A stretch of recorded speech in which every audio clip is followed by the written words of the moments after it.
So I have a question for Canadians, and this is all a result of mass immigration. There are 22 Punjabi MPs. By the way, for the record, I'm a Punjabi. There are 22 Punjabi MPs in Canada. Are they the only Indians? There are no Gujaratis who could be members of parliament, Southern Indians, other Western Indians. Like, we just had to choose just one kind of Indian. I thought Canada had a diversity fetish, so why not diversity in a subgroup too?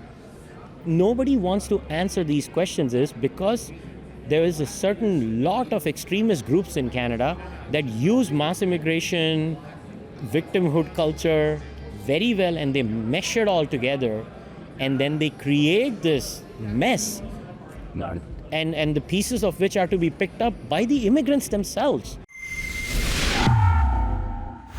Alex Alavoie for Rebel News, and last Sunday, I traveled to Toronto to cover the first National Security Conference titled United Against Extremism, organized by TAFSIC and the Canada-India Foundation.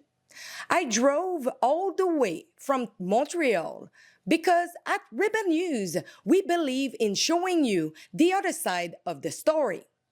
As expected, no mainstream media bothered to show up or inform the public about this important event. Throughout the day, I spoke with several panelists who shared crucial insights into rising threats within our borders. I'm bringing you an exclusive interview with Kushal Mehra, an Indian-born citizen living in Canada and host of the Karvaka podcast, where he discusses economics, politics, and pressing social issues. He has deep insight into how some Indian nationals are abusing Canada's immigration's loopholes and institutions, as well as the growing presence of Khalistani extremists. Let's hear what he has to say today. But this is a very serious problem, and what we have done is we have diverted the anger on the one who's actually the victim of this process. It's not like they came here swimming. You can't swim to Canada from India if you look at the map. It's kind of hard. You have to fly in. Today I want to address the problem of mass migration and the impact that we are seeing in Canada. And I want to see your perspective on the damages that mass migration have bring to Canada. Well, the damages on both sides. It's as far as mass immigration to Canada is concerned, I think there is a fundamental misunderstanding of what immigration is as a concept in Canada. They've mixed it with human rights. Immigration is not a right. Immigration is a privilege. Whether you immigrate into Canada, whether you immigrate out of Canada into another country, you're going to another place. You have to learn the habits of that place, and the place has the right to have a quota. The problem that has happened is that we have this victimhood epistemology across the world now, and we are incentivizing all the wrong things. And when everybody is a victim, then it's not like if you come to me and you say you're victimized, like, what am I going to say? I don't care. No, I'm not going to say I don't care. I'm going to try to find a way to accommodate you. And this cultural zeitgeist in the Western world has completely changed. Like, my story is so unique. I came to Canada in 2001 too. I went back. Imagine a student going back. Does that happen anymore? Mm-hmm. I went back to Mumbai. I studied there. I was a very successful entrepreneur. I never took immigration to Canada. My wife was born and raised Canadian. I got married to her. The world comes here. I took her to India. And then due to a personal family tragedy, it's 3-4 years ago, we decided to move back over here. And I don't recognize Canada anymore. The Canada I used to study at, in 2001 and 2 at York University is clearly not the country. And what I see over here is that this victimhood culture is being used by certain groups very well.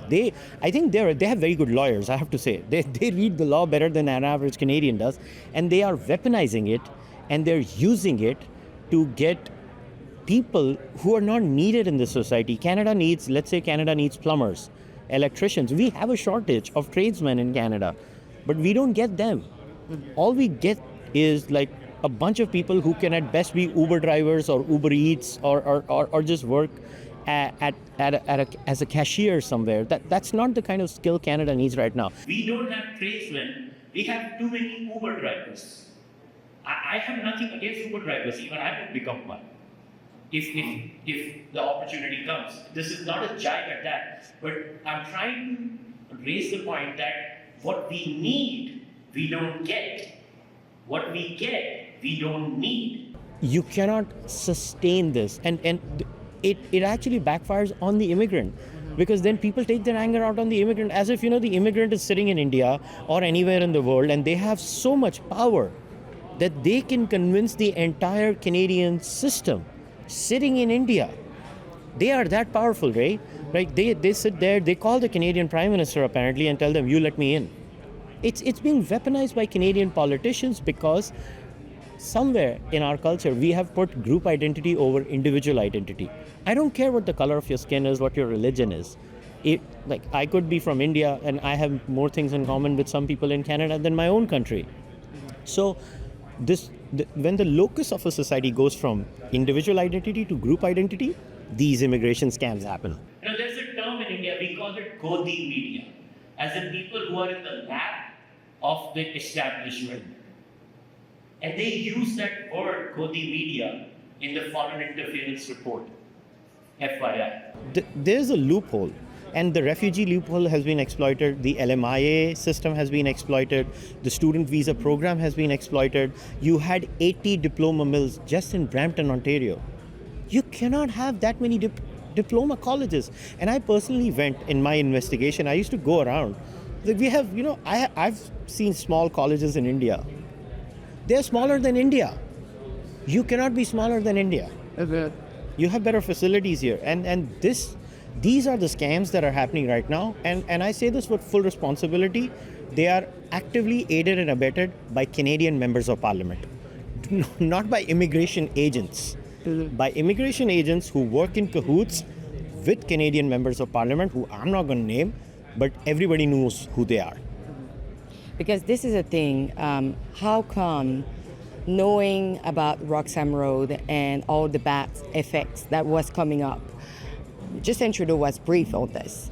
It was brief also on the Mexican national by lifting the visa that would bring a lot of people, bad actor, cartel.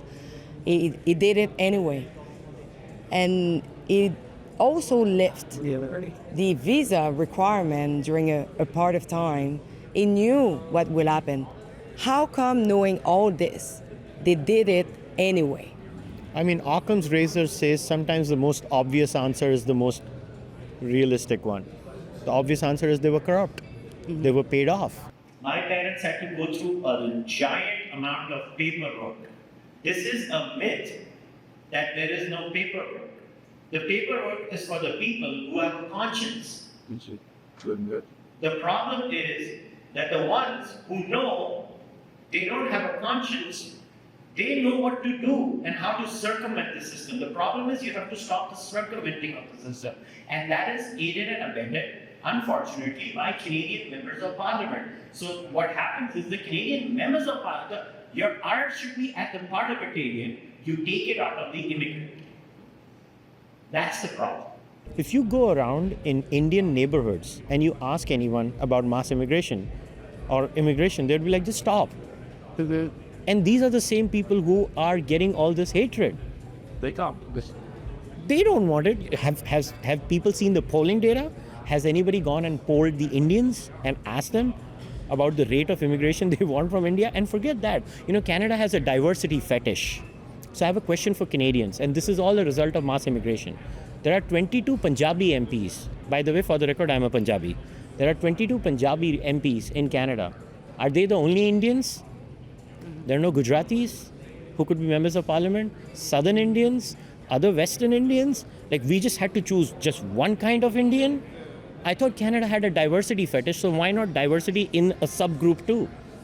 Nobody wants to answer these questions is because there is a certain lot of extremist groups in Canada that use mass immigration, victimhood culture very well, and they mesh it all together, and then they create this mess.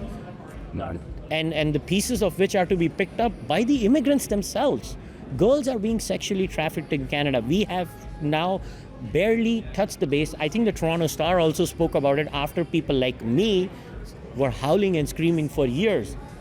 After me helping young girls from India who are sexually exploited over here. Nobody talks about it. The most of the immigration that happens over here, please remember this, it is a gateway to the United States of America. So not only are people migrating for Canada, most of them are actually migrating for Canada to go to America. I don't want to break anyone's heart over here, but we're not that special. They know they can game the system in Canada far more effectively than America, and they come over here and then they go to America from Canada. So that's something we should know. I know people think just randomly saying for 20 years we're not going to let people in is going to solve anything. No, it's not going to solve anything. What we need to do is rationalize it. We need to start. Look, a lot of these people who have come here, whatever way they are, they're not all of them are not going to go back. So the Canadian system could not track down 6,000 illegal immigrants. You think they're going to track down 1 million? You just don't have the wherewithal. So the only rational way, I'm not saying it's justified or it's good. I'm saying we can only deal the hand that has been dealt with the hand that has been dealt to us.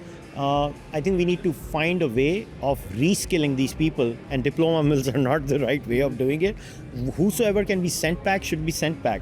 The economic system over here is messed up. You cannot have an economy where 25% of your population is hired by the government, 25% of your economy is real estate. That's not a real economy.